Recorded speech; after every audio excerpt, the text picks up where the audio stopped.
Welcome to From Karlovac with Love, World Cup Semifinal Edition, which is episode number 11. We made it through 11 episodes, and we've got 2 more to go before we start the next venture. We've got England against Argentina in the first matchup, and the head games have already begun with Argentina putting a petition in so that they can wear their blue jersey. Their blue jerseys reminiscent of 1986 with Diego Maradona's Hand of God goal against the English in the quarterfinals in Mexico. Then we've got France against Spain. The French with their dynamic quintuplet of forwards, not just dynamic too. They've got quintuplet of forwards who they can put on at any time, or not all 5 at once if they wanted to. Against Spain, a team that can dominate possession and control the game and slow it down to a brawl if they want to. I think that Spain has the intensity, the ability, and the control of the football skill-wise that they can bring the game down where France's speed is next. Don't forget all these teams have played, except for Argentina in Europe. 3 out of the 4 semifinalists are European squads, and then we'll get to some of the other topics in regard to that after that. So let's go. My pick, England against Argentina. I'm picking England over Argentina. There has to be karma. Argentina has survived by the skin of their blue jerseys up until now. They should have lost to Egypt. They should have lost to Switzerland. There's no reason for them to be gone so far outside of the FIFA's manipulation of VAR and everything else. Yes, and the English were lucky as well with the ball bouncing off the wire. It's funny how the sensor couldn't figure out that the ball touched the wire, but it could tell that it touched one of Matanovic's hairs.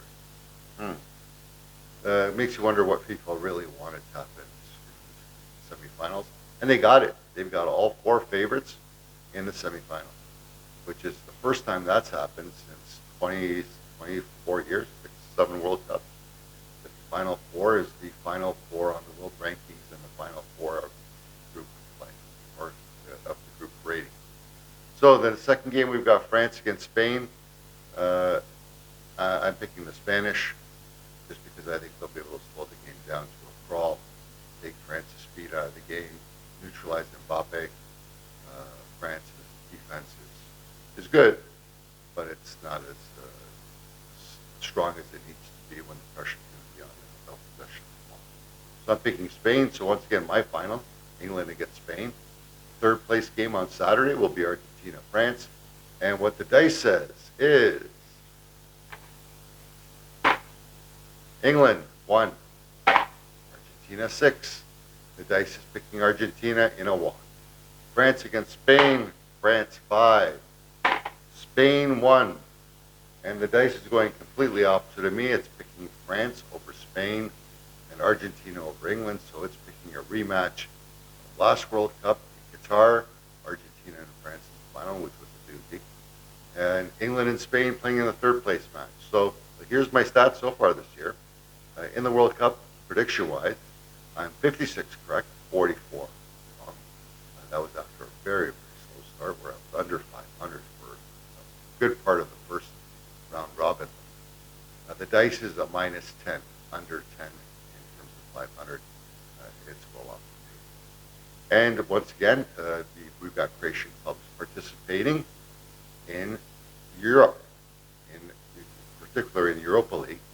Hajduk against Blizna from Slovakia. Hajduk won the first leg 2-0 at home. They now travel to Slovakia to play Blizna, the Slovakian squad. And hopefully, unlike in the past, they don't blow this because Croatian teams need the coefficient. Whether you like Hajduk or you like Dinamo Rijeka or Varadin or any one of the 4 teams playing in Europe this year, you have to cheer for the fact that the more teams advance, the more they play in Europe, the more points Croatia gets. And that's just a hard maxim.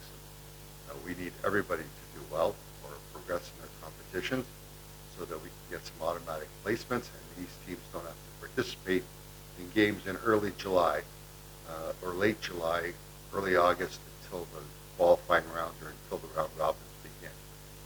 This is just a killer. It adds to the stress. These squads are not that deep. They don't have big rotations. The more stress you put on them early in the season, the less they have to give you later on. So Hajduk against Blizna. Hajduk winning 2-0. That was on the internet. watch that on YouTube and watch it on regular TV, even here in Croatia, and not even on the zone in the. So I'm hoping that one of the Croatian networks picks it up for the return leg. So Hajduk 2, there's not nothing in the first game. All they have to do is maintain that lead, and they advance to the next round in the playoff, the third round. A win there would guarantee them even a spot in the playoff, which means a loss would automatically guarantee them conference play. So just keep it up, keep going. Dinamo starts next week as well. Dinamo plays against Thun from Switzerland, the Swiss champs. They start on the 21st, and the second leg being in Zagreb on the 28th in next 2 weeks. So let's see what happens there. And once again, we're telling you that we're starting the new section or segment called Hrvatski Nogometni Vjesnik, or Croatian Football Gazette. We're going to start that as soon as the World Cup is over. Monday is when we're going to kick it off.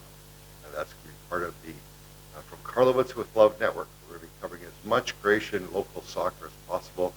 Everything from the village leagues to Super Sport, Hrvatska Nogometna Liga, all the way up through and in between, wherever we can get some coverage or get to see some games, we'll cover as much as we possibly can, including our hometown squad here in Karlovac, as well as Dinamo, Hajduk, whoever we can get to, Varaždin, whoever.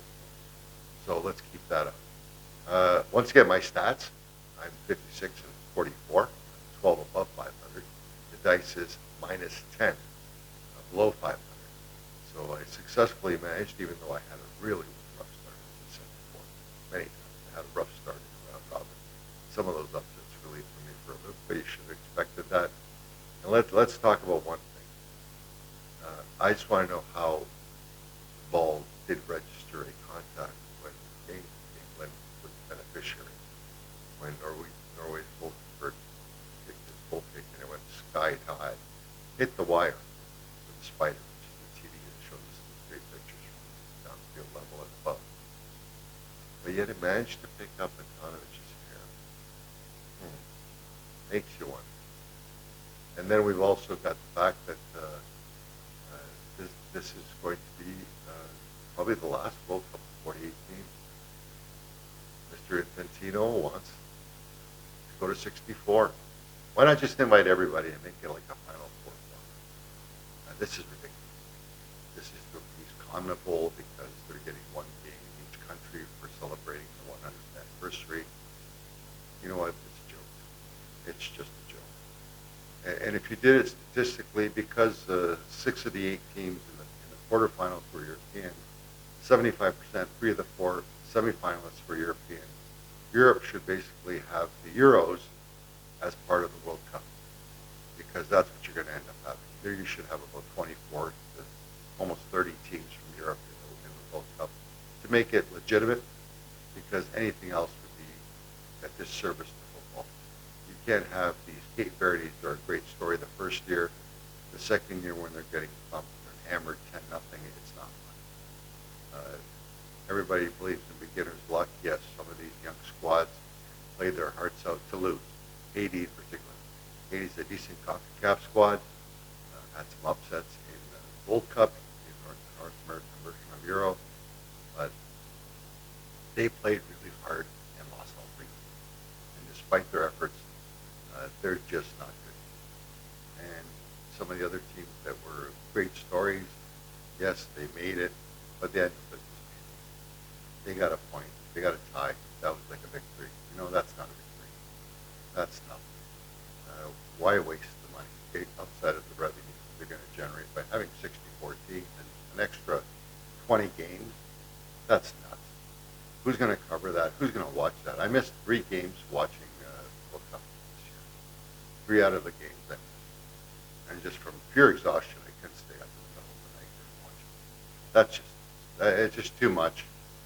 48 was too much. 32 would have been just perfect, and it should have stayed at 32. But now that they've opened up Pandora's box, and they're basically feeding money to these small federations for disqualifying, Infantino will probably survive a vote, even if Europe, all of it, votes against him, which they probably will. But there are some things that need to be fixed, and 64 is too much. keep it at 48 for a couple of tournaments. See how it works. See that the gap doesn't get bigger. We in North America, when I was living in Canada, still am living in Canada and Croatia, we witnessed Jack Wagner, Trinidad and Tobago, and how much money these federations tend to not have the money diverted to soccer. Let's just say not anything, but just let's say the money doesn't get funneled where it should be going, just promotion of football. It just adds too much corruption, too much money corrupts, and a lot of money corrupts even. Let's just keep it at 48 for a couple of Pandora's enough. Keep it at 48 for a couple of World Cups and see how it works. I'm pretty well guessing the next World Cup is 48. It's going to be worse. There are going to be some massive calls, and there was a couple already this time.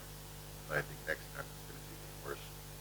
I think some of the other teams who didn't take seriously some of these newer teams in the tournament go into it wholeheartedly wanting to smash them.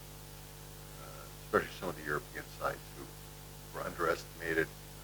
And let's face it, 6 out of the 8 European, 3 out of the 4 European. Potentially a European final. Argentina could spoil the party. Let's face it, they had 6 teams out of 11 in their confederation. Over 55% of their confederation was there. So that means Europe should have 24 to 26. Where's that leave? Nowhere. CONCACAF did well, not good enough. Well is not good enough. I don't like Wallace, but he said something. We have to stop being happy with small victories. But as long as your sport's number 4 on the page in the States, you're not going to be grabbing too many headlines. You're not going to be grabbing some of the better athletes who gravitate towards the other sports in the United States. Canada and Mexico have more potential. Hockey's on the downswing in Canada. It's too expensive. Soccer's getting there.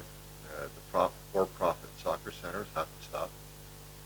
We need to go more toward the European-based model where it's for the players. And it doesn't cost the good players to play. And the kids on the fringe shouldn't be paying for the good players to play, which happens in some clubs where the really great players get a free ride and everybody else is subsidizing them. That's kind of the dirty secret of minor soccer in Canada or anywhere else where you got to pay to play. But that's got to stop. That just has to stop. You have to grow the game. You have to get the best players. This isn't a hockey. You can't charge $20,000 for somebody to play a sport they love. And on the promise that they're getting some scholarship or this or that. It's not about scholarship. It'll be the best soccer player you possibly can and develop his career. We have to almost look at it as a trade, like they do. So, after all the criticism UEFA got for starting off slow, 3 of the 4 teams in the final 4 European, 6 of the 8 were in the quarterfinals. Mr. Cheffrin, you did a great job. So, that's it for this report. Once again, episode 11 of From Karlovac with Love, World Cup edition, semifinals. The next one we'll have is Thursday, which will be the prep for the third place match and the World Cup final on the weekend. Take care from our studios in downtown Karlovac in Croatia.